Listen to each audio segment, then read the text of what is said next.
শুভ সকাল বন্ধুরা। সকালটা ভীষণ সুন্দর বলুন।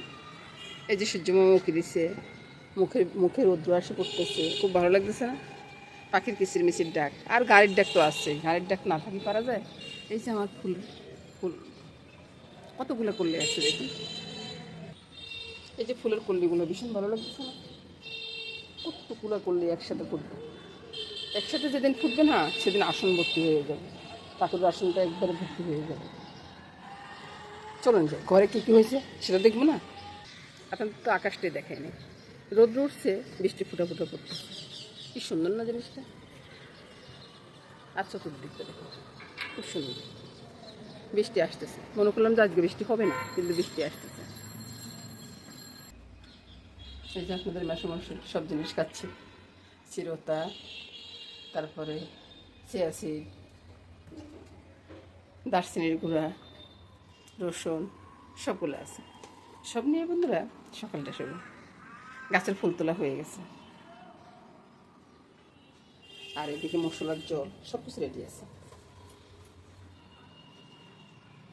তারপরে যাব, হাঁটতে যাবো, বাজার করবো, বাজার করে এসে রান্নাঘরে ঢুকবো, তারপরে সে রান্নাবান্না চলে না, যেটা ছাড়া চলে না সেটাই বলতেছি। রান্নাঘর, রান্নাঘর এমন এক জিনিস, এটা ছাড়া চলে না বলুন। আমি যে প্রতিদিন যে রান্নাঘর দেখাতে নিয়ে আসি, আমার রান্নাঘরটা কি বেশ সুন্দর? আপনারা কি মনে করেন খুব বেশি সুন্দর? বেশি সুন্দর না, তা আমার কাছে ভীষণ ভালো লাগে, তাই আপনাদেরকে দেখাই, বুঝছেন? আমি যে রান্নাবান্না করি আপনাদের কি পছন্দ হয়? পছন্দ না হলে বলবেন, ভয়ের কি আছে ভাই? আপনার পছন্দ না হলে আপনি চলে যাবেন। আমার ভিডিও, আমার রান্না দেখে, ভিডিও না, আমার রান্না দেখে যদি একজনও যদি ভালো মতো পাক করতে পারে, সেটাতে আমি ধন্য। আমার অতটুকুই চাও, এর বেশি আর কিছু চাই না। কিন্তু এই তো বাজার করে আসলাম, বাজার করে আসি কী কী নিয়ে আসলাম আপনাদেরকে দেখাচ্ছি না। রিক্সা মাছ, নোয়াখালীর বাসা রিক্সা মাছ, বুঝছেন? আপনাদের বাসা কী বলে জানি না, আলুর দম হয়ে গেছে। এই যে দেখুন আলুর দমটা হয়ে গেছে, রিক্সা মাছের জন্য জিরে বাটা হয়ে গেছে। তারপরে দেখুন ডাল সিদ্ধটা হয়ে গেছে, এখন ডালের পোড়ানো হয়ে গেছে দেখুন। তারপরে আসুন এবার নিজের জন্য কি করতেছি, নিজের জন্য কিছু করাই দরকার, বুঝছেন? নিজের জন্য কিছু না করলে হয় না রে ভাই। নিজের জন্য এই যে 1 কাপ কফি, এখন আরাম করে বসবো, হাঁটে আসছি, বাজার করে আসছি, আরাম করে বসবো, দুইজনে বসে গল্প করব, গল্প করতে করতে 1 কাপ কফি খাবো, দুইজনে মিলিয়ে খাবো। চলুন যাই। আর রান্নাবান্নাটা দেখে লাইক কমেন্টস করতে ভুলবেন না কিন্তু, লাইক কমেন্টস করবেন, তাহলে মনটা ভালো থাকে। মাছগুলো পরিষ্কার করে নিয়ে আসছি, একবারে সুন্দর করে একবারে পরিষ্কার করে নিয়ে আসছি। এবার মাছগুলো রান্না করব, আর রান্না করব চিচিঙ্গা দিয়ে, ইলিশ মাছের মাথা দিয়ে, বুঝছেন? আলুর দম তো হয়ে গেছে, সেটা আগে বলছি। আর জিরা বাটাটা ওই যে মাছের সাথে দেওয়ার জন্য জিরা বাটাটা দিয়ে দিচ্ছি। আর এখানে দিব নুন, হলুদ, লঙ্কা। বিকেলবেলা চিন্তা করতেছি পিজা বানাবো, তাই ঘরে চিজটা বানিয়ে নিচ্ছি, বুঝছেন? তারপরে এটা থাকুক এদিকে, আর ডালটা হয়ে যাচ্ছে। সব নিয়ে বন্ধুরা রান্না বান্নাটা শুরু হয়ে গেছে, দেখতে থাকুন বন্ধুরা। 1 লিটার দুধের চিজ দেখুন কতটুকু হয়েছে, তো এটা রেখে দিই, এটা আজকে আমার ওই পিজাতে হয়ে যাবে। কড়াইতে তেল দিয়ে দিচ্ছি, কড়াইটা ডুলিয়ে দিব। তারপরে এদিকে আসুন, এদিকে এসে মাছের ভিতরে নুন, এই মাছ আবার একটু লঙ্কা বেশি লাগে, বুঝছেন? লঙ্কাটা একটু বেশি দিবে, লঙ্কা কম দিলে এই মাছের টেস্ট হয় না। লঙ্কাটা ভালোই দিলাম। তারপরে ভালো করে মাখবো, যতটা পারি ভালো করে মেখে রেখে তেলে দিব, বুঝছেন? কোনো রকমের কোনো পোড়নের কথা না, তেজপাতাও না, কোনো কিচ্ছু না। তারপর তেলে ছেড়ে দিলাম, তেলে ছেড়ে দিয়ে চটপট করে একটা উল্টা দিয়ে দিলাম, আপনাদেরকে দেখাই। উল্টাইতে দিলাম, তারপরে আর কোনো উল্টাবো না, এটা ঝোল দিব। ঝোলটা আবার দেখবেন বেশি বাড়াবাড়ি দিতে যাবেন না। কাঁচা লঙ্কাটা আপনি দিতে চাইলে দিতে পারেন, না চাইলে নাই দিতে পারেন, তবে আমি কাঁচা লঙ্কাটা দেবো। তারপরে একটু ইয়ে করে ঢুলিয়ে দিব, ঢুলিয়ে দিয়ে ঢাকাটা দিয়ে দিব। রান্না হওয়ার পরে আপনাদেরকে দেখাচ্ছি। এদিকে ডালটা হয়ে গেছে, বুঝছেন? ডালটা ঢেলে নিচ্ছি, ডাল ঢেলে নেওয়ার পরে রুটির জলটা বসিয়ে দেবো। এখনো রুটি হয়নি, সকালবেলা রুটির জলটা বসিয়ে দিলাম। আর এদিকে তো মাছটা হচ্ছে, মাছটাকে আবারও আমি ঢুলিয়ে দিব।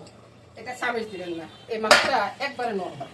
যারা জানে, আমার মনে হয় নোয়াখালীর সব মানুষও জানে, সেটাকেও কিছু কিছু মানুষ জানে যে এটা লাড়া যায় না। তারপরে রাত্রেবার ব্যয় মশাই আসবে, সেজন্যে ইলিশ মাছ বার করতেছে।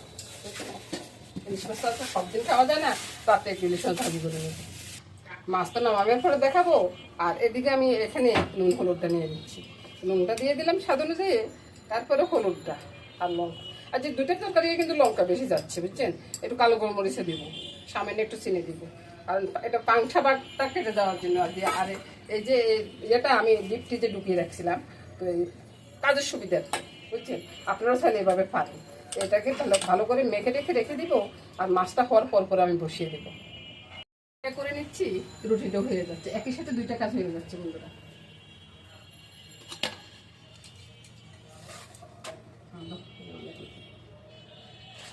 এবার দেখুন তো কে রান্না করতেছে। রান্না হয়ে গেছে, চুলাটা বন্ধ করে দিলাম, মাছটা নামিয়ে নিই, তারপরে দেখাচ্ছি। এবার দেখুন তো বন্ধুরা, কত সুন্দর একটা রান্না হয়ে গেছে। এবার বন্ধুরা এই রান্নাটা করবো চিচিঙ্গা দিয়ে, ইলিশ মাছের মাথা দিয়ে, লেজটাও আছে সাথে। তো প্রথমে আমি পেঁয়াজটা দিয়ে দিই, তাহলে পেঁয়াজটা একটু ভাজা হয়ে যাবে। পেঁয়াজটা ভাজা হয়ে গেছে, এবার চিচিঙ্গাটা মামুনি দিয়ে দিচ্ছে। হ্যাঁ দিয়ে দাও, সবটা দিয়ে দাও, একসাথে দিয়ে দাও। এবার ঢাকা দিয়ে দাও, তারপরে ঢাকা।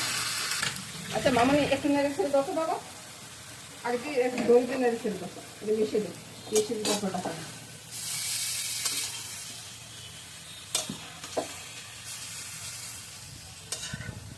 তারপরে ঢাকা দিয়ে দাও।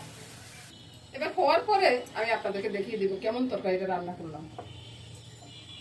রুটি আমি বেশ ভালোই বানাই, বুঝছেন? এই যে কত সুন্দর রুটি বানাচ্ছি, পোড়া গেলে কি হয়েছে রে ভাই? পোড়া গেলে কি ফুলবে না? দেখুন তো কত সুন্দরভাবে ফুলে উঠতেছে। আহা হা হা, কত সুন্দর রুটি বানাইছি। এবার আসুন খেতে চলে যাই।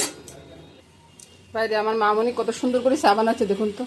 এই যে চাটা হয়ে হোক, এর ফাঁকে আমি খাওয়াটা খেয়ে আসি, তাই না? একটা আম নিয়ে নিলাম, আর কত সুন্দর করে আলুর দম করছি রে ভাই। আলুর দমটা খুব সুন্দর হয়েছে, ছেলে খেয়ে বললো আর কি যে বেশ ভালো হয়েছে, সেজন্য বলতেছি। তারপরে আসুন রুটি, ওই যে পোড়া রুটিটা আমিয়ে নিলাম, পনেরো দেবো কেন। এই তো জলখাবারটা রেডি বন্ধুরা। শুভ সকাল বন্ধুরা। দেখুন বন্ধুরা, তরকারিটা হয়ে আসছে, এদিকে তো জলখাবারটা খেয়ে চলে আসছি, সকালবেলার কাজ হচ্ছে, আর দুপুরবেলা রান্না হচ্ছে, বুঝছেন? শুকনাটা একটু বেটে গুটে দিয়ে নামিয়ে নেব, কাটা আর ভাঙবো না। আর ইলিশ মাছের লেজটা বেছে কাটা বেছে দিয়ে দিলাম। এবার নামিয়ে নিবে বন্ধুরা, নামানোর পরে দেখাচ্ছি। এবার দেখুন তো ভাই, কত সুন্দর চিচিঙ্গার তরকারিটা হয়ে গেছে ইলিশ মাছের মাথা দিয়ে। দারুণ একটা চিচিঙ্গার তরকারি হয়েছে, এটা দিয়ে এক থালা ভাত খাওয়া যাবে। এর সাথে সাথে আমার সব রান্না হয়ে গেছে। এদিকে রিকশা মাছ আছে, আর এদিকে ডালটা আছে। আপনারা কি নামে চিনেন সেটা বলবেন, কিন্তু আমরা তো নোয়াখালীর ভাষাতে রিকশা মাছে বলি, সেটাই বলতেছি। আর এখানে চিচিঙ্গা আছে ইলিশ মাছের মাথা দিয়ে, এটা দিয়ে আজকে দুপুরবেলা খুব সুন্দর খাওয়া হয়ে যাবে। নমস্কার বন্ধুরা, টাটা গুড বাই বলে চলে যাচ্ছি। আগামী দিন কিন্তু আবার দেখা হবে।